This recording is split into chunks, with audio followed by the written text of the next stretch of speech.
All right, what is going on, everybody? Welcome in to the newest Denvengers episode. It's been a while for our crew since we've been able to get back in. Had a little bit of a delay, but we are so excited to be back with you guys. I am joined by three very special guests, and as we sort of combine both of our podcasts into one mega podcast for the Denver Nuggets sphere. On my right over there, we got Swipa. On the bottom, Matt Moore. And down in the bottom right corner, Adam Morris, who's like doing low post shit and things like that. Like that's still like that's happening. There's a lot of stuff coming down.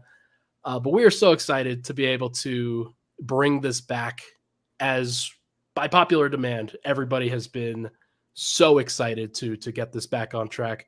Fellas, how you doing? Yeah. Showtime, everybody. Let's get it. Swipa, for people that aren't watching, he has the great. Is that a Rockies auto hat? Rockies. Yes, a Rockies auto hat. Yes, sir. That is unbelievable. 10 out of 10. Well done. Yeah. Just how you know you're from the 303. No, this is not Chiefs colors, Matt Moore. This is a real auto shop that we all saw commercials on when we were children. I'm sorry. I don't have a hat. Hang on. Yeah. Oh no! Gosh, dang it! Okay. God! Got all four, by the way, of the championship. Wait, Matt. What does that hat say? It says make them. I'm sorry. No, I got it. That's a Chiefs hat. My bad. Rock hat. Oh man, that's messed up. It's a pretty busy hat. Not gonna lie. That's a really nice hat. That's a really nice hat. That's why I don't wear it. That's why I don't wear it. It's like I bought it. I'm like, this is people awesome. see it from the back. Thing that happens every time I buy a red hat. It's like I can't wear this because people are just going to assume. Matt just walks into a Walmart looking for groceries, and people are like, "Oh my gosh!" Yeah, exactly. Oh my gosh, folks, we've got plenty on the docket for you. We're going to cover the Denver Nuggets versus Minnesota Timberwolves series that starts tomorrow, Saturday night.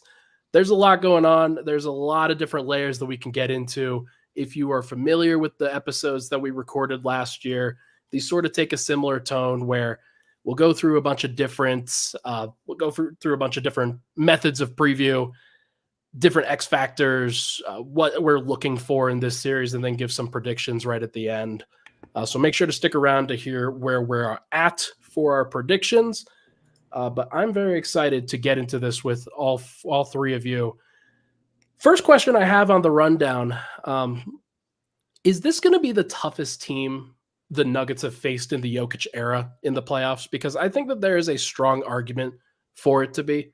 And I'm curious to get your impressions on just historically thinking back over the course of these last few years. Are there any teams that have been actually legitimately better than this Wolves team? Yeah, the 2020 Lakers, I think, are better. Yeah, are you talking about any playoffs? Yeah, like any playoffs that they've faced in the Jokic era. Here's the thing. I think they might be. They could be. They're a really good team, and I think there's a chance when we walk out of the series we say yes to that. But I think at this very moment it's TBD. You have to see the Warriors team, the Suns team that went to the finals, the Lakers team even last year, Lakers the bubble. Those teams, maybe less impressive in a regular season, but I think presented unique challenges. The Timberwolves, I think, are capable of being better, but they're also capable of being worse than those teams. And this is going to be a real challenge for them. I mean, remember, last year they won one game, not just against Denver. I'm saying in the playoffs. This year they have a sweep. How much of that was Phoenix being terrible? How much of that is Minnesota being good? I think we'll learn that really quickly in the series. Adam, I need a salt calibration on a scale of 1 to 5. How salty should I be here? About what? Just in general on this pod. What do you mean? Are you feeling salty? I'm asking you for a calibration of how salty I should be for entertainment. Regular salty. Okay. Regular amount of salt. All right, then then I'll say that I would agree with Adam. It's got like the appropriate. I think it's got the chance for it to be that much. So all right. This is not comfortable. Let's kick it up a little bit.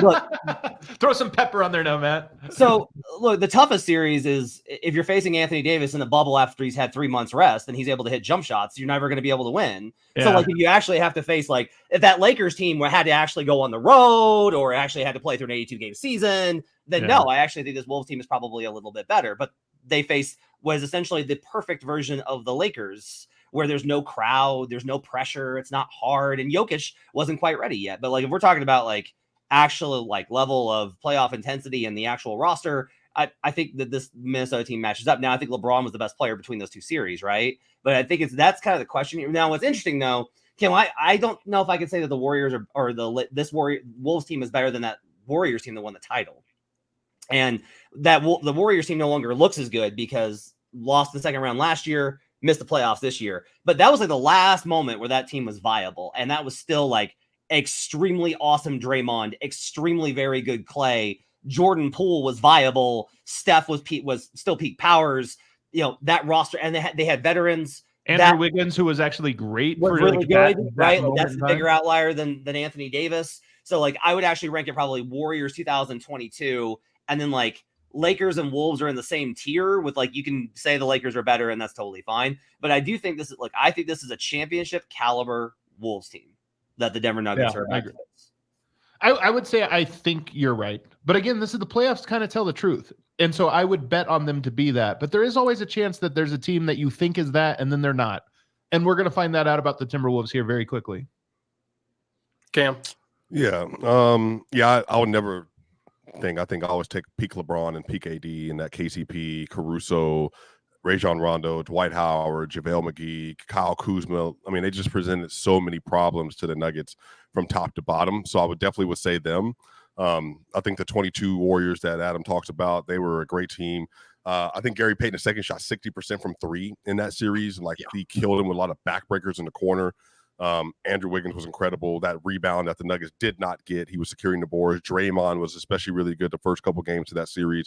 Steph came off the bench averaging 28 on 5 true shooting, and then Jordan Poole averaged 28 himself. So I think all the way around, given the roster construct at the time, those would be the teams. But I think the Wolves team, because of the familiarity, Rudy's played versus this team for years. The Wolves are in the same division. Anthony Edwards has taken a step in his career, averaging, 31, 32 in the first round, shot really well, shot, 50% from three, I want to say. He's been really good. And I think Jaden McDaniels, Mike Conley, Nickeil Alexander-Walker, Naz Reid, Monte Morris, they got a lot of guys. Kyle Anderson, they just have a lot of people, plus really good coaching. So I do think that this team is going to likely end up being at least maybe the third best team that they have faced all the way around. I don't think they have the same top-end talent because they don't have Steph at his apex or Braun or AD at his apex, but I do think Anthony Edwards is probably whatever tier below that is. That's about what he is. Yeah, it's one of those things where I tend to rank the actual matchup challenges that a team potentially has a little bit even more than the talent. This is going to be a tough one. This is going to be a tough one for Denver for a variety of reasons, but not least of which is just the way that the Timberwolves have been built, the way that they've been sort of crafted together to match up with a team like Denver, whereas Denver was able to take advantage of various other matchups with other teams in previous years. This is going to be, I think, one of their toughest challenges. I've been on this for a little bit, and I might end up being entirely wrong. This might look a lot like last year's playoff series, or it might not. I think this T-Wolves team is just better than the T-Wolves team that Denver faced last year. And part of that is just the evolution of Anthony Edwards. And while he is he put up crazy numbers against Denver last year, there's no doubt about it. I just think he's a better, more mature player at this point, and I think understands a little bit what his responsibility is after going through the playoffs a couple times. And he just looks like the guy that you're expecting to lead to be the best player on a championship team. I wonder if he is kind of comparing it to last round. Do you guys think he's a tougher cover for the Nuggets? Is he tougher to stop than LeBron or Anthony Davis are? Or is this a different kind of challenge that might be a little easier? No, I don't. He doesn't have the passing ability and playmaking through the middle of the defense like LeBron does. I think he'll driving, yes. If he's shooting and hitting his shots, yes. He shot 28% from three, I think, in the matchups versus Denver so far this year. If his shooting holds up, it's pull-up shooting in particular, then I think it can present some other challenges. But I think LeBron and AD, they just had the ability because both of them had kind of a three-level, at least a two-level threat from AD and a three-level threat from LeBron to be able to kind of go through the middle of the defense and pick it apart just because you had an all-time playmaker at the middle. So that would probably be the biggest difference for me. I would compare him more to Devin Booker last year as in terms of challenges, which is he's not going to impact the game in all of the ways that a LeBron does and put the pressure on you that a LeBron does, but it doesn't mean that he's less impactful. He's a guy that can make a lot of shots and that there might not be a solve on the roster for, which is what happened with Devin Booker last year for the first 4 games of that series. It wasn't that Denver didn't have adjustments to make. They just didn't make an impact on him. It's possible Ant has that same level of impact and the team's identity is more defensive minded. So they're going to have a good defense. And if they have one guy that is that hot, it becomes a real challenge.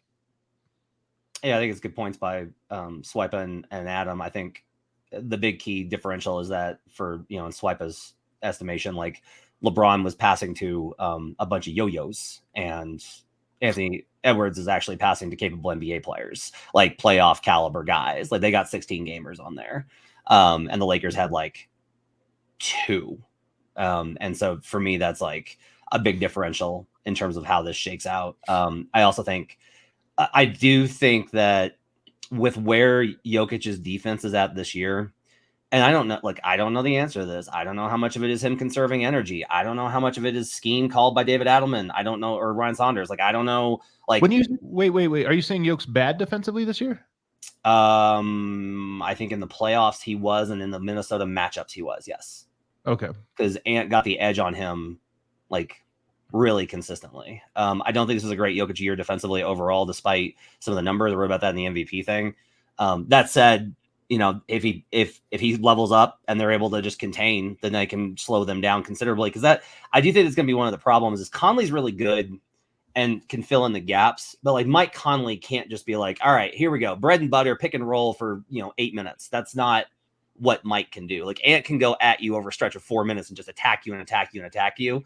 And so if you do disrupt Ant, then that offense, which already has a very low floor, is going to really struggle.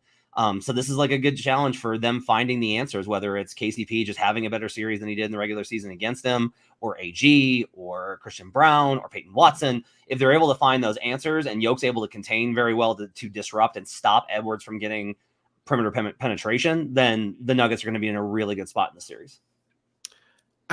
So I've been approaching this series and approaching these defensive matchups with the perspective that Jamal Murray probably guards Mike Conley, KCP guards Ants, Aaron Gordon guards Karl Towns, Jaden McDaniels, MPJ, and then Jokic on Gobert. Are there any scenarios where you see Denver sort of flipping that up to try to make things more difficult for Ant? Because in the regular season, KCP did not have much of an impact on him. And I don't know if they can really change up that coverage that much without compromising their defense in some other way. So I'm curious to hear, are there any other ways that you guys would approach guarding the T-Wolves and guarding Ant? They won't do it, but I would really like to see MPJ on him. And I know that sounds I know that sounds bonkers. I know it sounds crazy. From the stuff that I've seen on Ant and the stuff that I've done on film, he has a real problem when he's facing guys with just like super length. And AG is powerful and AG has good wingspan and all these types of things. But I actually think MPJ's contain is going to lure him into taking pull-up jumpers more, because he'll play a step off of him and be like, oh, I'll just rise up and take this jumper. And you can probably live with a lot of that. Like Ant can hit them, but those are shots you can probably live with, versus him getting downhill and playing physical, which is how I think he'll probably respond. He'll want to out-muscle KCP and he'll want to try and get by AG. Like he'll make it into a contest of athleticism versus skill versus MPJ. He'll be like, really? You're going to guard me? And he's going to take that pull-up. I actually think there's some value there, especially with the way that you can then countermatch with the rest of the matchups. I'm not saying do it full time. I just want to see what it looks like. And maybe I'm insane. I'm very much open to that. God knows it's likely, but I do actually think that there's some upside there, given how KC or MPJ has defended in the key matchups this season, in big games and in the playoffs. It's an interesting take. I think that KCP will probably draw this assignment probably throughout the whole series. The reason I think that it's, though, a little bit of an overstated perspective, it's going to matter a lot in the clutch how you match up. I think you probably want MPJ's length off of him, just in being able to stunt over and shrink the court. MPJ is very good at that with his length. But I think that this series, more than most, will likely have cross matches, because I think the Wolves will stop Denver more often than most teams in the half court, which means Denver will be cross-matched on the other side. And I think it's going to be true, going the other direction. Denver's going to be able to get stops on Minnesota and have a lot of cross matches when they're attacking. So I kind of feel like, as much as we're talking about the who gets the assignment, those are starting and ending games, but a very large percentage of these possessions are going to have Murray on Ant, Aaron Gordon on Ant, Jokic on Ant. Like, there's just going to be a lot of cross matching in this series that I think makes a bigger imprint than most series. Yeah, I think converting jumpers is everything, because the Wolves converted jumpers in this last series versus the Suns. And if that's what they're able to do, because their offense is going to stagnate at times, just because that's what it did throughout the entire year. But if the Nuggets are able to keep them away from the rim and keep them off the glass, in particular Rudy and Cat, obviously, and I think eliminating possessions, I think if you're able to limit them to one shot more often than not, and then you go on the other end with, I do think they're going to play at a high level offensively, because it's going to require them to versus the Lakers. I just think that the overall execution and seriousness in that series, it wasn't what it needed to be, just because I don't want to say they knew they could beat them, but it's just, you could tell there was a difference with how they typically play in the playoffs. So I do expect that, especially as the series gets later, as the games get later, eliminating them from getting as many opportunities at the rim as possible, no putbacks, no second chance opportunities, eliminating those, and then going down on the other end. They're going to play drop coverage with Rudy, and then obviously Jaden, Nikhil, they're going to try to get over the top. And then on the other end, if Mike Conley, they're going to be running the double drag, try to get those lineups on them. But some of this is, I think for me, it comes down to Jamal and converting his looks. Is he able to do similarly what he did last year? He shot 43% from three last year, 27 points per game. MPJ the last series averaged 22.8 on 69.8 true shooting, shot 49% from three. And again, he doesn't have to do that again. But if you can get enough floor spacing with this offense around that pick and roll from KCP and from MPJ, and if Jamal Murray feels comfortable in his pull-up shot making or those step backs that he likes to do at some of those kickouts, then I think that will help them a lot. But that's the difference in what happened last series and what needs to happen this series. I would note that you're going to be a little bit surprised at how much Rudy plays up now. Mm-hmm. They're playing him in a high drop, and I mean high, like it's like a step is where they're playing him off, because they've got such confidence in their weak side rotations. Like, you play deeper on drop and you're like, we have nobody on the weak side that's going to help us. And with all their athleticism, they've been playing a lot better in those kind of conditions. And so Rudy's been playing a lot more up. It doesn't necessarily matter, because Jamal can cross him over, split the double, there's like lots of ways to counter it that he probably will. But just like, it's an interesting kind of quirk that Minnesota's thrown some different looks at it. Ryan, like, what do you think about guarding Ant, though, in terms of how you think those matchups look? Yeah, Ant's going to be like, it's almost to me like 30 points per game is kind of given with what he's going to do, with how relentless he is, how much he's going to attack in transition. Like, Denver's going to, they're not going to score a ton in the half court, in my opinion. And the Wolves are going to get out in transition. They're going to force some turnovers. Ant's going to be able to take advantage of that, to be clear. I do think that KCP is probably the sacrificial lamb there, where you're just going to have to work as hard as you possibly can, try to bother him a little bit, try to disrupt him a little bit, and see if you could draw some offensive fouls here or there. That's one thing about KCP, is like the screen navigation is going to be really, really important with him, getting some of that foul coverage, that foul trouble on Karl Towns and Anthony and Rudy Gobert. Like, that's one thing that, just looking back on this series last year, those bigs were in foul trouble a lot. And any possible way that they could get those guys into foul trouble again, like even within the process of just guarding Anthony Edwards, like, I think that there's a strong opportunity that Denver can do that again. And that will probably, like, foul trouble will probably dictate this series, I think, maybe more than we might expect. That you said pace will? Foul trouble. Oh, foul trouble. Oh, I agree. And by the way, also talking about Gobert playing up in screens, that leaves you a little bit more vulnerable, especially against Jokic, to foul. So that could be a part of it too. Like, that's an exhausting thing to do. Jokic and Gobert are both good at setting multiple screens. I mean, Gobert, it's well publicized, screen, dive all the way to the basket, screen again, dive all the way to the basket. And that's exhausting. So is coming out and then trying to play in between with Jokic rolling, getting into the pocket. Murray and Jokic are both very good at finding that pocket doesn't matter what kind of defense you throw at them, they find out how to find that pocket. And if you're playing up and consistently hitting Jokic, you're probably always on his hip in recovery, and that is where you get most fouls in the NBA today. Yeah. So it's a risky defense. I want to be very clear. That was more of a, hey, if you're expecting just like, oh, Rudy's going to drop and Jamal will take like a million pull-up jumpers. No, but it doesn't really matter because the Nuggets have so many counters. It's not going to matter. Like no matter what covers they run, they're going to get burned. Like Rudy's going to be in foul trouble and going to be in hell this series. That's Rudy's life for the next 2 weeks. Yeah. So let's talk about Jamal then. Like he's probably another pivot point for this. I expect great things from Jokic because that's what he's supposed to do. That's what he's going to do. With Jamal, it sounds like he's getting a little bit healthier. Sounds like the calf is probably less of an issue than maybe it was at the end of this last series, and getting some off time was great.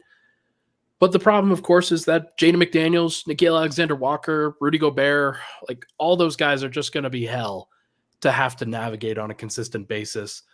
And yet, like Murray had some solid games against Jaden McDaniels earlier this season and has had some pretty solid performances against that team. So I'm curious, like how much of an impact will Jamal Murray's overall pick and roll handling, overall like offensive game, like is that going to be the determination for the series, or is there something else that's more important than that? No, sure. Swipa. Yeah, I think for me, the biggest difference in this is that Murray and Ant, they didn't play themselves to a straight draw.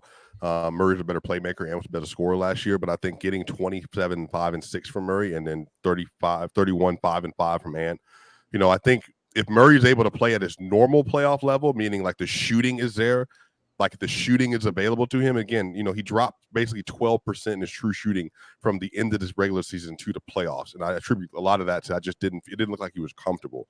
So if he feels healthy and he's able to convert those looks, then I do think that's going to be essential to, I think, some of us saying this series will go 7, as opposed to series could be a little shorter in Denver's favor. But they have to convert those looks because his shot making in that round last year versus the Wolves was impeccable in a lot of these games. And so I just think that him as a decision maker and as a playmaker and as a shooter, similar to what you're seeing with Jalen Brunson with the Knicks, that is just going to determine how effective that Wolves defense is actually going to be versus the Nuggets. I think Murray's at the heart of the series to me. I mean, I honestly think it comes down to if Murray had a great series, I would be shocked if Denver lost. Because I think everything else is somewhat predictable. Or, I mean, again, I would be surprised by if all the other variables were too far out of the sort of range of expectance. But Murray right now, that range is so wide. I just don't know. I think it's a tough challenge for him. But it also is one of those ones where I think Denver can really put pressure on them to keep pace. You know, if the Wolves want to lower Denver's effectiveness and then they can play the game down here. But if Denver is scoring, I don't know that the Wolves can raise their game up here offensively. And so that's a big one where Murray is obviously a guy that can make things very different. I will say this, though, and I mentioned this, I thought of this the other day, and I think I said it on the DNVR show. With Jokic, last year he had the wrist sprain, and he played well. But I do think that we've seen him go through those moments, and I don't know how big of an impact it was. Jokic was very good in that series, but he also was much better in the next one. And there's a part of me that wonders if he actually has another gear against this specific matchup that we haven't seen, which would obviously alleviate a lot of the pain on Murray, or a lot of the strain on Murray. Yeah, I could see him kind of like saving himself up and then going a little bit harder because I don't think he pushed himself as much as he could in that first round series versus the Lakers. I certainly hope so. I hope he was not pushing himself. I have a little bit of a different position. I will, we'll talk about kind of like our series predictions later on. I will say that I don't think Jamal's at the heart of the series. I'll talk about what I do think is at it later, but I don't have the kind of expectations I think that others do for Jamal, because I don't think of him like, I judge him based off of the entire career and not just based off of the playoff series. And I don't think it's wrong to do that. Like, I don't think it's wrong to like judge him off of like, well, hey, if you're going to be not Jamal Murray in the regular season, you better be playoff Jamal. And I think that that's fair and fine. I don't have that expectation of him because I just don't think that, like, I look at it. What expectation, Matt? Can you be a little more specific? I'm sorry. Like the dominant superstar dropping 30 on 50, 40, 90 or 27, 27-7-6. Like I don't have that expectation for him in this series. And he can definitely do it. And if he does, I think Adam's absolutely right that like if you get that version of Jamal Murray, the Nuggets are going to win the series. Like they just are going to win this series. If he's just hitting tough shot after tough shot after tough shot after tough shot, and he's dictating all this and then just going crazy, if he's the story, the Nuggets are going to win the series. I think that's absolutely accurate, but I don't have that expectation for him in this series. I do think Nickeil Alexander-Walker is going to play a bigger role than I think that we realize, because Finch has kind of, in my opinion, very wisely started to not just be like, anybody who's good, Jaden McDaniels is getting on him. Because actually, Nickeil has better success versus very specific guys.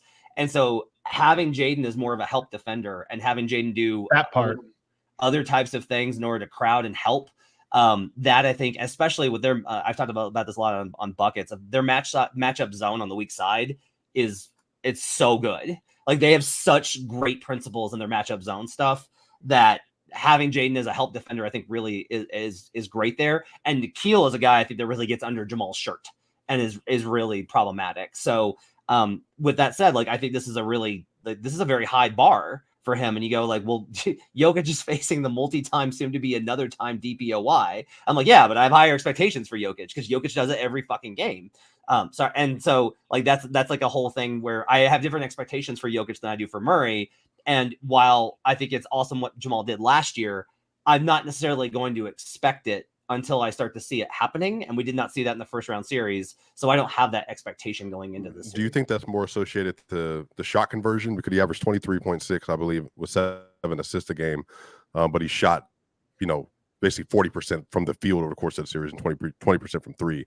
Do you think that if the shot variance hits the other way for him, then his numbers would seemingly go up? So he would be on par similar with last year's numbers. I don't love his process in creating those shots. Like, I don't think he's in the same physical place, in part because of the injury and in part because of the conditioning based off of the injury. So, well, I will say, because people are asking that, I see Noah Linden in the chat say there's no new news on Murray's health. I actually just came from the gym. The team really downplayed that as if like, oh, he's fine, he's good. Like this break was off for him. So we'll see. We're all going to see it, but the team is at least projecting that they're significantly less concerned about it than say I am. And if that's the case, then you have some confidence going into it that he can generate some of the space and some of the separation that he needs on his shots and he needs on like elevating on his jumper and driving to the rim and things like that. But yeah, I mean, to your guys' point, like this is going to be maybe his toughest series for the entire playoff run. The fact that he struggled as much as he did with Austin Reeves and Anthony Davis and that entire setup was not super encouraging. And the hope is that he recovers and that he plays better as the playoffs go along. But I'm not sure if he will. I mean, look, I just want to say is like the last series was the easy one. Yeah. He had Austin Reeves. Yeah. And like he gets Nickeil Alexander-Walker, Jaden McDaniels. Mike Conley's not a slouch. He gets, if they get past this one, he's going to probably get Lou Dort, or I guess if you want to prefer, well, there's nobody on the Mavericks. So if it's Mavericks, that's an easy matchup for him. And then if they make the finals, it's Derek White and Drew.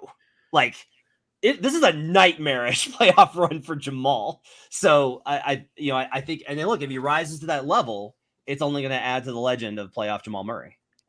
Yeah. And that's exciting. Go ahead. Wouldn't that be attributed to the expectation though? And I don't mean expectation as in like all NBA, but that's the way the team is constructed. It's like the Clippers is Paul George and Kawhi. If one of them aren't there or playing up to expectation, they don't win. Similarly, Jaylen Brown and then Jason Tatum, they have mitigated some of that, but then historically they don't win. Or Steph Curry, Dre, or Wiggins. I'm thinking with the Nuggets in particular, though, if Jamal is not the other ace of the duo, then they won't win anyway, because that's just they're not good enough on the boundaries to be able to do that without him excelling versus high level competition. I would like to know Adam's thoughts on this beyond the concept of this series, because Adam obviously feels Jamal is very important. He's the entire series in this one, but like beyond that, like, do you feel that the Nuggets have to have ace Jamal in order to get there? Yes, I think you have to have that engine. To me, is the Murray Jokic 2-man game. Jokic is the bigger outlier in terms of, his skill set is larger and more unique and puts more pressure on you. He's the better player, but Murray is half of the dance. It's everything with Jokic is set up with those two. So yeah, I think the Nuggets, don't think the Nuggets are ever winning a title with Murray on the roster when he's not good. Like when it's like, yeah, he was a B player through that run and they won the tie. I don't think that's possible. He also has to be an A. I see a way that it can happen, but again, we'll get there later. Okay. Let's pivot. Let's go to the bench. That's one I think that between these two different teams, obviously the bench minutes aren't going to be as big of a deal for the Nuggets because they don't trust their bench. But the T-Wolves do, and you've got guys like Nikola Alexander-Walker who averaged over 30 minutes a night for the T-Wolves in this last series. Naz Reid won 6th man of the year and is their 7th man now. They are really, really good. They're really, really talented and have a bunch of different lineups that they can go to. Obviously, Monte Morris is more equivalent to like Reggie Jackson. Kyle Anderson may or may not be playable in this series. We'll have to find out. But they've got a little bit more depth than I think the Nuggets do from a trust perspective. I'm curious, who is the one bench player that you guys think has to step up for Denver in this series? For me, it's Peyton Watson. I mean, the whole idea of drafting a Peyton Watson, is that he needs to be able to make an impact on the superstars in the league. Maybe it's ahead of schedule. Maybe this is, maybe he's not ready for that. Maybe he never gets there. But to me, this is a prime opportunity to make an impact in the series by doing something. And by the way, something might also be on a Naz Reid or karl-Anthony Towns. Like it might be on a Jaden McDaniels even. They count on Jaden McDaniels to get some offense here or there. They don't play through him, but they need him to score. So it could even be on those guys. But I suspect there will be moments where he needs to guard one of the big guys, Ant or karl-Anthony Towns or even a Naz Reid, and he has to come through. If he doesn't, the odds tilt in the other direction. I'll say Christian Brown just because I think he will have a good series. I think Christian Brown had a really terrible series versus the Lakers. I hate that matchup for him. I like this one a lot more. I like his ability to guard Mike Conley. I like his ability to guard Monte Morris. I like his ability to guard Jaden McDaniels. I like his ability to guard Nikola Alexander-Walker. Like there's not a wing on that team that I don't like for Christian. And I think that in transition, he's going to have maybe some more opportunities to just get downhill and go physical versus physical. It's not necessarily as much of it's not just brute force on the wings the way that it is with the Lakers with LeBron, and that changes things a little bit. And then, I just think it's more his speed, where the Wolves will also, especially on that bench unit, they will go a little bit more up and down with you. Like starters want to slow it down and really kind of grind you down to dust with the defense. The bench unit wants to make big defensive plays and then get out and run a little bit. And you see a lot of like Naz Reid transition stuff. So if you get into that type of game, that's where Christian really shines because he's able to use his athleticism and he'll make some mistakes. But I do think this is going to be a good series for him. So I'll say that like this is the one just because like I have like the lowest of expectations for this bench unit going into the series because the Wolves bench is so much better. The Wolves have a great bench unit like all the way through, and they have options of how to play those guys. They have so much lineup versatility and different looks that Finch can throw out there. So they can do a lot more as well with staggered units with the starters versus like Denver's. They got their guys and they kind of plug them in there. I'll say Christian Brown, but Swipa, what do you got? Yeah, that's tough. Say Reggie. Say Reggie. Yeah, might be a Justin Holiday series at that point, but I would say that I think Peyton Watson might actually end up being the answer just because Christian, I do think, will have to play better. So for me, he's kind of the locked in. I think the Peyton question is Naz Reid struggled versus Peyton the last time they played each other because Peyton is extremely long, extremely athletic, and defensively very intelligent near the rim. Not necessarily off ball all the time. But I do think Peyton's going to have a lot to do with that unit because, again, it's going to be Peyton, Aaron Gordon, Michael Porter Jr. in the front court, and then Christian, and then Jamal. Can you do enough defensively to get those stops, run out in transition, and can you get easy 2, 4, 6 points? Because those stops and then 4 points on you, I mean, that's an 8-point swing minimum that I think he can create on his own over the course of 2 stints in the game. And those 8 points might end up being the difference between winning 104-96 or losing and being tied or going into a last clutch shot situation with Anthony Edwards again. He does a pull-up 3 over Aaron Gordon in Minnesota.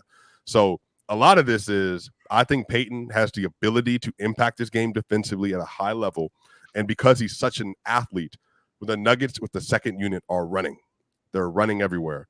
And so can they utilize that athleticism? And then when he's with Jokic, is he aware enough of himself on the court that way he can finish at that dunker spot? Can he get to the mid-range and convert that shot at all?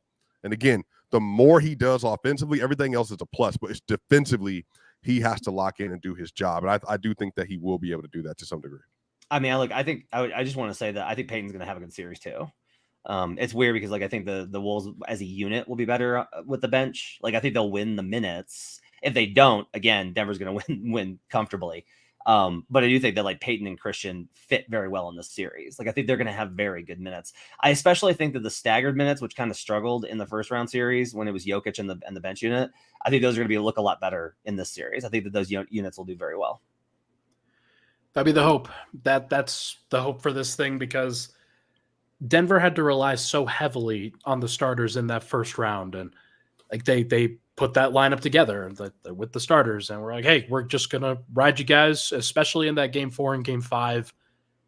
The minutes dwindled so much for the young guys, and outside of Reggie Jackson in that game 5, nobody really played at all off the bench. So I'm curious as to whether they can work those guys back into the rotation or not, because if they can't, even if Denver were to advance beyond this series, then I just think there is a point of diminishing returns from an energy perspective. They need to be able to count on somebody off that bench consistently. What do you think Reggie does in the series, Matt? He gets benched. Really? Monte and Nikola just present too many issues? Yeah, I think when he doesn't have, think about what he's going to have here. He's not going to have the easy pull-up threes, which he hasn't been hitting. He's not going to have the mid-range because he's going to have NAW or Jaden or one of their bench wings bearing down behind him. He's not going to be able to get to the rim because it's going to be Rudy Gobert or Nas. There's literally no shot for him to even be able to get to, and he's going to be a nightmare on the defensive end because they have so much athleticism on the wings. It's he's not good to begin with, and it's going to be a disaster series. So I am worried about the no point guard looks because of my concerns about the kind of pressure that they will apply. But probably it's just going to be Yoke brings it up. Yoke just brings it up the court, and that's the solve for it. So as much as I've clowned you on the no point guard thing, this is the playoffs. They'll be fine. They'll bring the ball up to whatever degree, however they have to, and they'll figure it out. This is definitely this is the series where I think the no point guard look really comes out, where that actually manifests itself. And Denver needs to have fewer, especially if Murray is resting, they need to have fewer opportunities where they have weaknesses on the perimeter. So I think that whether it's Christian or Peyton or even Justin Holiday, they can put together some good lineups with that group. So we will see what happens. X factors. Should we pivot to that?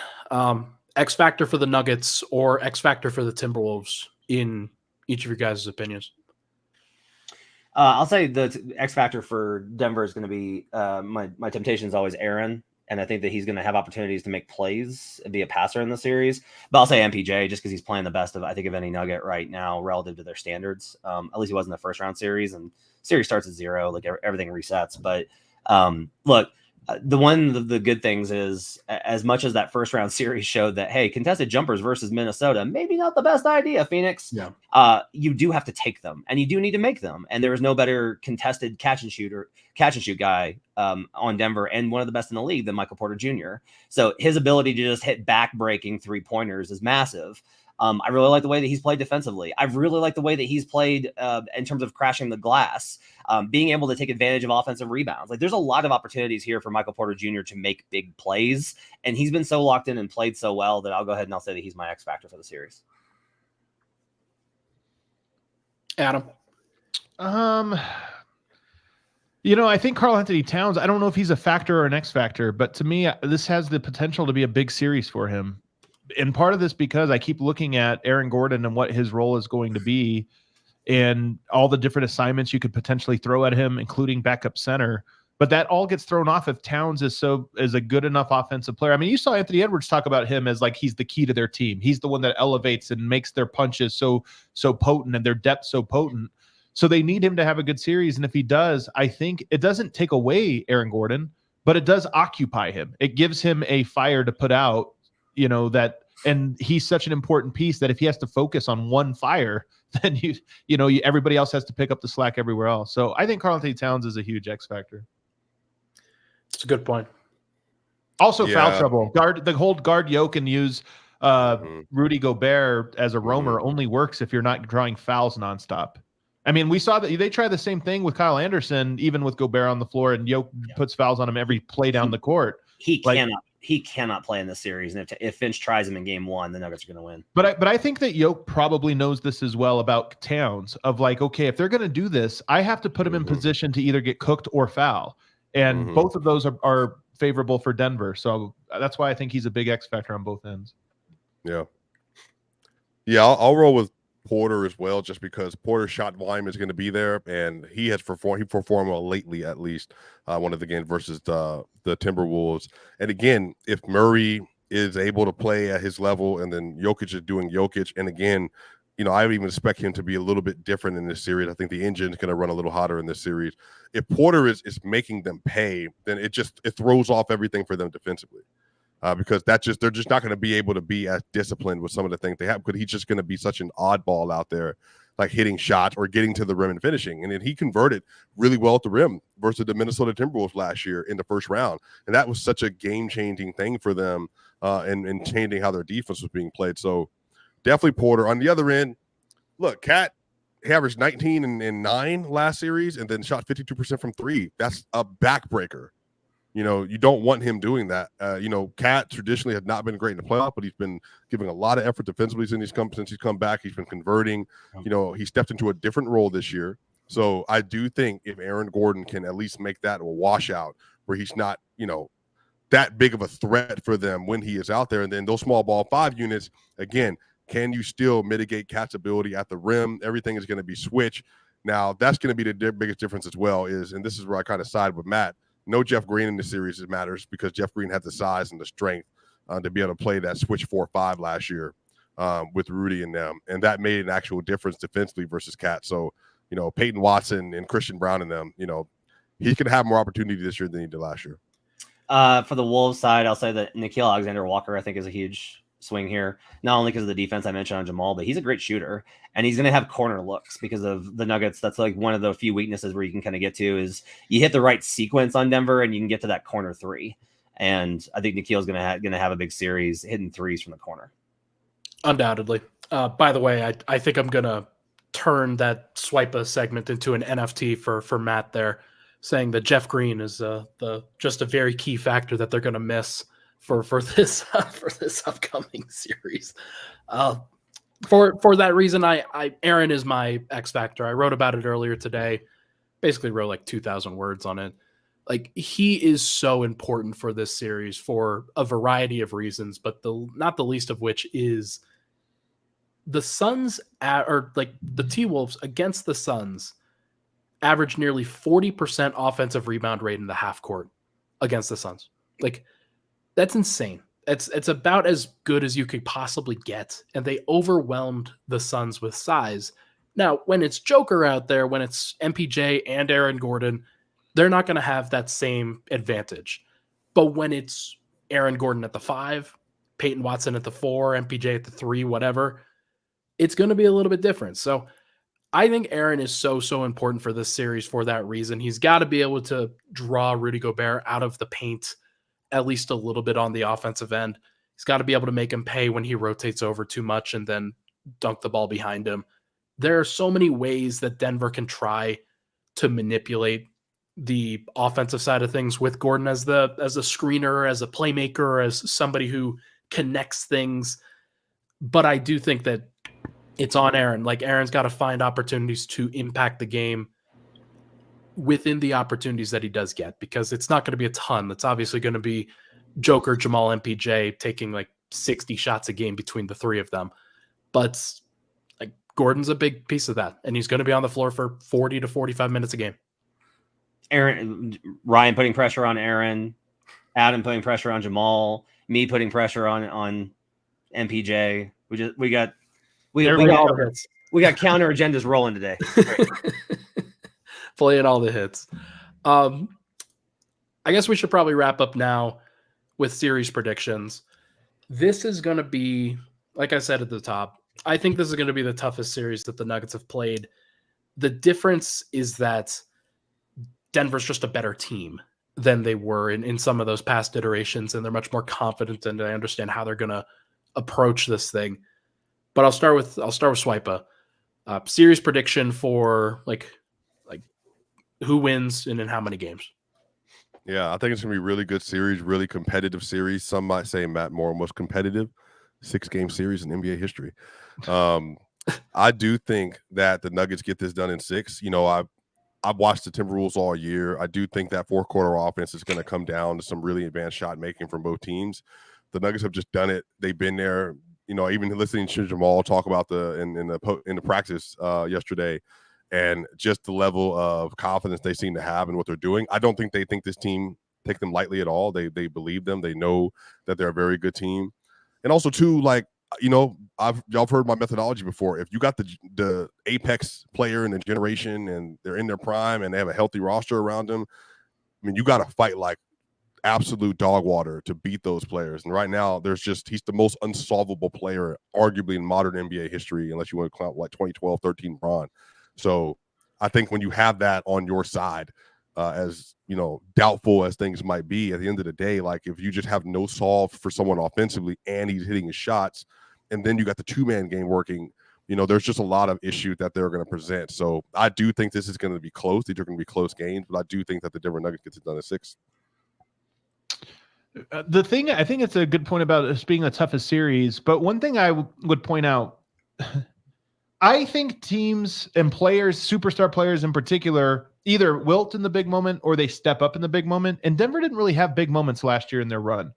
Denver traditionally has looked very good, 2-3-1 comebacks. You know, their track record of back against the wall, they tend to have got the best out of them, but we actually haven't seen that version of them for a long time. And my gut tells me that means Denver has more in the tank. Like, we're all upset, or not upset, but we are all unimpressed with Denver in round 1. We didn't feel like they reached their ceiling. And part of me goes, they knew how much energy they needed to expend. Their back was never against the wall. Even last year, back never against the wall. So I do think that Denver has probably an untapped gear that we have not seen yet. But I think that this series will require them to tap into that, probably more so than ever. So I think my pick has been Nuggets in 7. I would say Nuggets in 7 with a shade towards Nuggets in 6. In fact, I wish I could have changed my pick to Nuggets in 6, but I'm on so many places where I said 7, so I'll stick with it. I've come to Nuggets in 6, and I shade towards Nuggets in 5. Yeah. Don't look at me like that. No. Adam, because you know me well at this point. I was gonna say this, but I was like, oh no, Matt's gonna get on me. He's gonna yell at me. The salt meter's gonna go up to a 10. I'm probably gonna get cursed out in French because he learned Rudy Gobert's home language. But then here we are, and I feel the exact same way. So, Adam, explain. I have no comment. I have no comment. So the actual reason, and I kind of been saving this, is it's the Nuggets defense. This is a top 10 defense all year. Okay, we have the best unit on the floor. I think I do believe this. The best unit on the floor, and this is true statistically as well, is the Minnesota defense. That's the best unit on the floor. Like, Nuggets offense has not reached like inferno levels hardly at all, and definitely has. We didn't see it almost any in the playoff series versus the Lakers. I don't know that their offensive ceiling is as high as it was last year. Maybe it is, and if it is, again, that's another way that the Nuggets hit the series in 5. But their defense is so much better because the worst unit on the floor is the Wolves offense, and it has an extremely low floor. And Denver has a high floor defense and an extremely high floor offense. Like, you can have a great defense, and Denver's still going to score. But if you don't have a good offense, Denver's going to slow you down. And then Denver's got you in transition and in those mid-transition mismatches that Adam was talking about, which is a great point. And you've got that kind of an opportunity.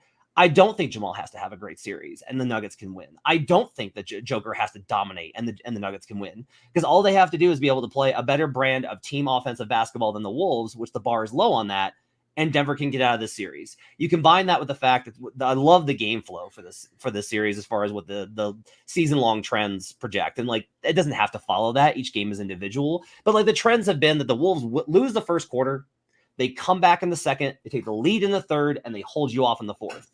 That's not going to hold versus the Denver Nuggets, who are clutch merchants. They are the most clutch merchants who have ever clutched. So if they have 3 games in this series where they're just better than Minnesota, which I think is extremely likely, and then they clutch 1 game, then we're there. If this is like the first 4 games are coin flips and Denver wins 2 of them and wins 1 flat out, they've got an elimination game opportunity in 5. And if not, they've got it in 6.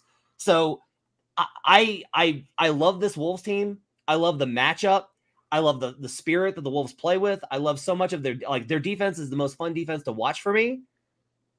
But Denver has so many answers to be able to get out of this series. So I've given out Denver in 6, so I'll stick there. But I definitely lean towards Denver in 5. I'm on Nuggets in 7. I have debated Wolves in 6. I don't think I'm going to. I've already put it out now that I'm on Nuggets in 7, and it's hard to go against what Denver has put together. We've already seen them navigate this series or something similar last year, and we know what happens when Jokic and Murray, to Adam's earlier point, we know what happens when this Nuggets team has their backs against the wall and how they respond to that, and how rather than tighten up in pressure, the Nuggets often excel. They often play really, really well in these situations. And it's not like the margin is so crazy that they have to reach that they can't do it. So I'm pretty much on Nuggets in 7. My prediction at this point is that they lose one of the first 2 games and then they recover in games 3 or 4. And then this is 2-2 coming back to Denver. And maybe that ultimately means that they can win the following 2 games after that, and it goes Nuggets in 6. But I have enough respect for the T-Wolves and enough respect for Anthony Edwards and the roster that they have put together that I think that they can really, really push Denver in this moment. So I'm excited to see where it goes, fellas. This is going to be a lot of fun. Any final thoughts before we get out of here? I was of the idea that the Wolves were going to steal one of the first 2. However, especially I liked them in game 1. Then I looked it up, and top 2 seeds that are coming off of rest, it's like 75% of the time they win that game. And that's after round 1, mind you. Like, they just win these games if they have rest. And beating Denver at home is that's such a hill to climb. Yeah. That I'm kind of on the opposite side there. And I think if they get a scare in game 1, they buckle down for game 2. So that's another reason why I lean towards Denver in a shorter series. I like it. We're all feeling confident. Interesting. Cam, any final thoughts? Yeah, I think since last year, I think I'm 4-1 in my predictions straight up for the Nuggets series. Ooh. I just discounted. Just better than Matt Moore, by the way. But I think I've just discounted the I discounted the Lakers series last year. I thought they would get it done in 5 and not 0. So yeah, we'll see. Should be a lot of fun. Can't wait to have this conversation again soon. Well, fellas, always happy to be able to join together for Denvengers. This is always a great time. I look forward to this every single time that we get an opportunity. So hopefully the Nuggets give us another opportunity to be able to do it next round. I would love to be able to do it with all y'all.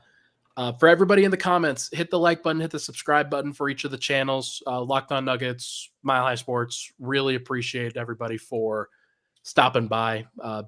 Give us those great reviews, those juicy 5-star reviews as well. Those are always fun. Everybody, thank you so much for tuning into the podcast. Really appreciate it. We don't know what Adam's doing.